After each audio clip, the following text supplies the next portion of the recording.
Disney lied to you. Well, kinda. Let me explain. Remember how there were so many articles that were like, yo, Disney's wish teases a return to classic Disney villains and all that. And director Chris Buck was like, yo, we're listening to the fans and how they want a classic villain with a villain song and all that. For Magnifico, we wanted to take inspiration from classic Disney villains. My favorite movies are the ones that have those great villains that you know from the beginning. But that didn't happen. Disney's Wish had the legitimate potential to not only be a good movie, but to have a phenomenal antagonist. But in what I believe was creative indecision, the movie ended up with a lackluster villain, one that felt undercooked, yet overcooked at the same time. How does that make sense? Well, let me explain it to you. Welcome back to Uncommentary, where I talk about whatever I want to talk about and you can't stop me, and today we're going to be talking about King Magnifico and how this character was squandered. Before we even delve into the movie, let me give you some context. The movie cost $200 million to make. Where did the money go? Up Mickey's ass? Up Minnie's ass? I don't know. All I know is that Moana cost between $150 to $175 million, and you can see every penny. The water simulation? Incredible. Now you probably don't know this because no one watched Strange World, but the opening of that movie looks really good, and you'll be surprised to hear why. It's because they emulated a 2D style with 3D. That's right. The opening of the movie looks great because it's stylized to look like a graphic novel, a comic book. Dude, so you're telling me that Disney can replicate a 2D style using 3D, but Wish looks like this? Something's not adding up. Not just that, getting into the movie itself. Asha is sadly probably the most boring Disney princess of all time. Like, she's no Mulan. Like, they give her a backstory about her dead dad, but they kind of don't really do anything with that, like, at all. It's like if Spider-Man's Uncle Ben died, and then Peter's just sad that his uncle died, and that's it. It doesn't really incite anything. They really didn't give me enough to make me care about her as a character, and she's the protagonist, and it was just really disappointing. But the movie is cooking with one character, and that's Magnifico. King Magnifico, played by Chris Pine. It seems like he's the saving grace of the movie. He's the only interesting character in this movie.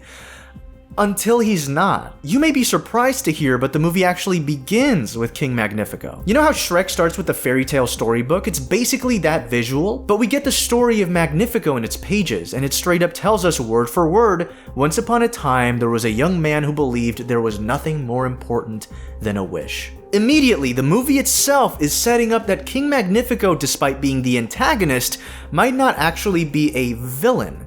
Like, you know, everyone's promoting. The fairy tale keeps going, talking about how he knows how special wishes are and how they can also crush a person if they can't accomplish their dreams. And we see a visual of Magnifico before he was a king, seeing the ruins of like a destroyed boat or something like that.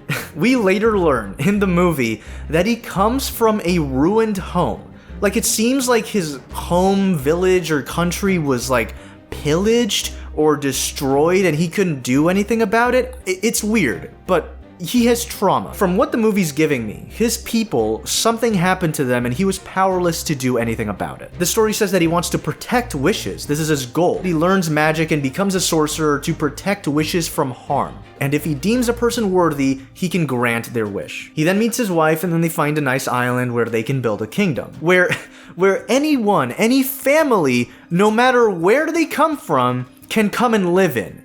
That's what it says. So in less than like 2 minutes, we have a dude who has noble intentions, who is also very much not a bigot by any means, creating a kingdom, Rosas, and then the movie immediately starts with Asha talking about how fucking rad her kingdom is. So I know what you're thinking, and this is what I was thinking too. He's the villain. He's the bad guy. He's supposedly the classic Disney villain who is evil from the start and has always had malicious intent, right? Wrong.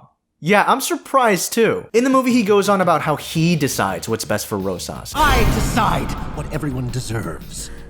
It does start becoming kind of problematic, like he is still the antagonist. Whenever he takes someone's wish, the person whose dream is taken ends up kind of bummed and depressed, not themselves. That's kind of what he's missing. I don't think the movie ever says that he knows this is happening. All I know is that he knows that whenever someone's wish is taken from them, they can never feel crushed by never achieving their wish because they never had that wish to begin with. But that's not even the biggest issue. The big issue Asha has is that he won't grant her grandpa's wish. And he's like 100 already, by the way. Like, he's about to kick the bucket anyway, but still, it's like messed up. It's not fair.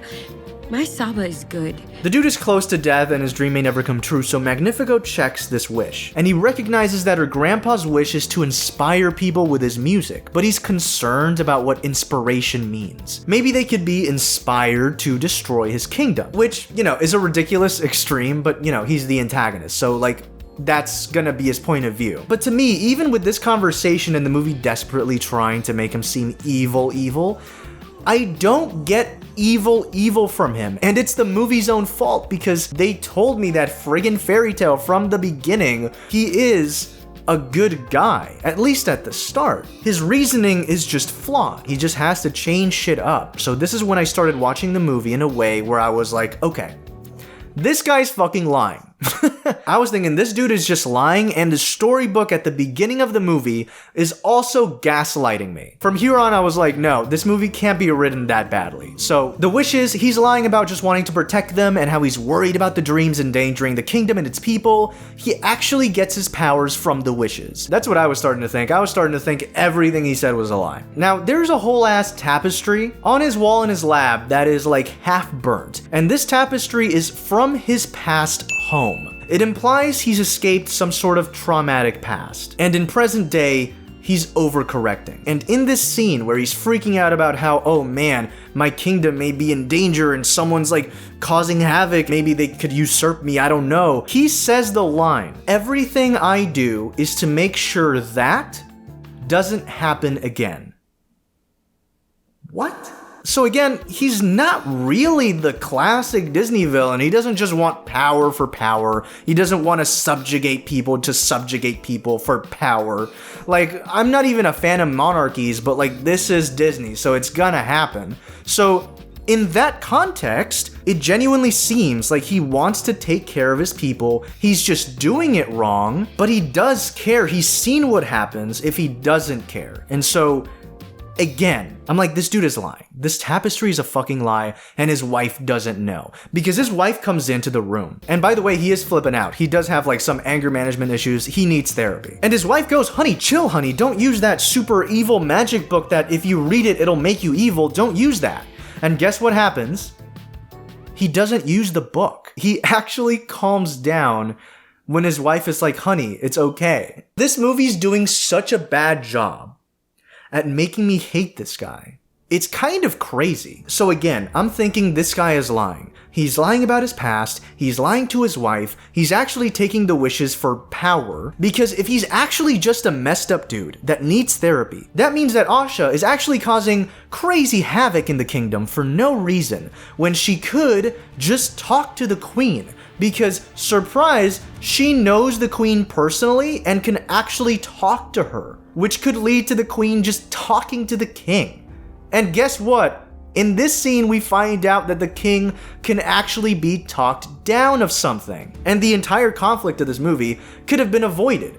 But the movie has to have conflict. But instead of writing conflict in a way where it's interesting, maybe just change the character up so he's actually a little more evil. Maybe he's like, no, fuck you, wife. I'm gonna just fucking take control over everything. I'm so traumatized. I have to take meticulous control over all these people, and then he slowly becomes evil. No, the movie doesn't do that. The movie actually doesn't do that. Let me explain. When Asha forces Magnifico's hand, it's just the plot, don't worry. Magnifico freaks out because people are asking about the wishes. He's freaking out that there's magic that isn't his on the loose, and so he decides to use this evil magic book he keeps secured in his lab, and he becomes evil. And guess what?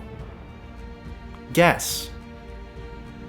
Oh, you're not gonna get? Okay. He really was trying to protect the wishes the whole time. He's just straight up a dumb character. By the way, I'm not saying that anything he's doing is really correct. He is holding wishes that he can't grant to protect them. He doesn't realize that this is actually harming more than actually benefiting the people. That's the only issue of the movie. The only issue. I'm editing this right now. I forgot to say this. If you don't believe me that Magnifico at least has noble intentions and does care about wishes, if you don't believe me and you think I'm bullshitting, Asha and King Magnifico both have a duet It's a song that is almost kind of romantic out of context. This is what my friend said. I'm just taking her words here. It reads like a song that Disney made for like Disney weddings. Like if someone wants to use a Disney song at a wedding, they can use that song. I will protect you at all costs. Out of context, it sounds like a romantic song. In context, they're talking about how much they love wishes. It's an earnest song. There is no malicious intent coming from either of them. Safe here in my arms. Which leads me to believe that yes, even though he is misguided, Magnifico's intentions are not villainous. And trust me, I was not one of those people that saw the clips and the trailers and immediately was like, the king is right. He knows what's best for his people. I wasn't one of those people. I was straight up like, oh no, what he's doing is wrong and he's probably way more evil than the movie's letting on.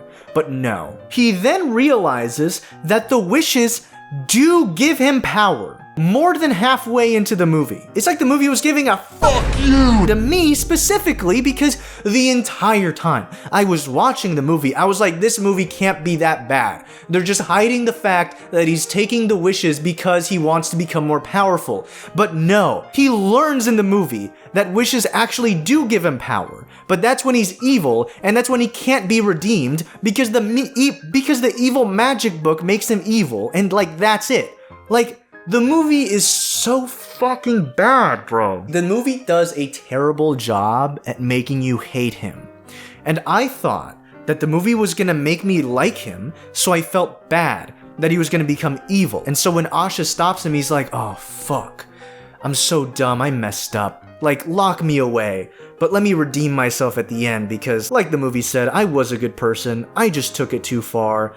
And I love stories like that, arcs like that, where a character learns and grows, and villains like that are cool. Like villains that start off with good intentions and then become misguided and contort their ideals, you know, that is an interesting villain. The movie could have done that, but it didn't. The movie bails out of giving the king an ending that's worthy of the character. Like the book just makes him evil, and that's it. Now this is when I get back into talking about how Magnifico was undercooked, yet overcooked. The film presents Magnifico as two villains, a three-dimensional villain, one with a genuine past and a unique perspective and personality that's not just I'm gonna kill people or I want power, and then it does give us a two-dimensional villain. Magnifico becomes someone who just wants power and his followers' subjugation. It makes no sense for his character to want that, but it's a cop-out for the movie. The book made him do it. Disney wanted their cake and to eat it too, and it just doesn't work like that. These writers are out here writing a compelling villain only to 180 and make him standard just evil guy Disney villain. If they had just made him a flawed person who becomes the antagonist, that's great. Or if they had made him a power-hungry villain who just feasts on wishes to grow in power, that'd be great too. And guess what? They almost did do that. Yeah! They were gonna make both the king and the queen evil in the movie. We almost had it. A fucking villain duo. That would've been so fun, but no. Like, it's sad, the movie tells you from the beginning he's not the bad guy at the beginning of the movie. The movie at this point just treats him like the fucking boogeyman. There's even a scene in the movie where his wife is like, this isn't the man I married. It's like, no shit. He's literally under the influence of an evil book. You know this. You know what movie did this better? Doctor Strange in the Multiverse of Madness. I know that might be confusing, let me explain. Scarlet Witch is under the possession of the Darkhold, but we know she's not fully evil. Like, she's traumatized before and she does fucked up shit due to the trauma, but once she gets the Darkhold, like in Wish, an evil book that will make you evil, she does super messed up stuff, like wanting to kill a child, kinda like Wish. But the difference is, the Marvel movie understands that she's just a broken person taken to an extreme. They wouldn't do these things under normal circumstances. And so, Multiverse of Madness redeems Scarlet Witch at the very end. She saves the day by destroying the very thing that is taking control of her. It's a very sad ending, a sad ending for a character too, because she's been in multiple Marvel movies, but it fits after everything we've seen. Wish though is like, fuck you Magnifico, boom, you're a freaking mirror, and now you're stuck in the dungeon. Suck my balls. It feels like they were cooking something incredibly great. They were making an incredibly interesting villain, and they decided to throw it away for some reason. And I found that incredibly disappointing. It felt like they were more focused on Disney Easter eggs. There's like two Mickeys that are shown in this movie. Like, for some reason, the star, you know the star, the little yellow bitch? Yeah, that shit draws the Mickey ears at some point, and then later in the movie, there's fireworks that make the Mickey Mouse face. Don't do that. There's so many cameos and like little Easter eggs, and even the credits have like Disney characters in the credits. Like, I could go on about other things in this movie, but I'll just leave it at that. Magnifico could have easily been one of, if not maybe, the best Disney villain we've seen in like a decade. I'm not even joking when I say that. There was so much potential, but they squandered it. It was just a bummer, and I'm really sad because honestly, I was kind of rooting for the movie. I was like, oh, this movie looks like ass, but like, I really hope it actually does good. Maybe it has like this underdog moment, and it's like, gotcha, I know you love Disney, you know, and the movie's just like really good. But no, it's really disappointing, and honestly, Disney's on like a freaking L streak. 2023 has not been Disney's year. I'm interested in seeing how they innovate, because holy shit, they are definitely in their flop era.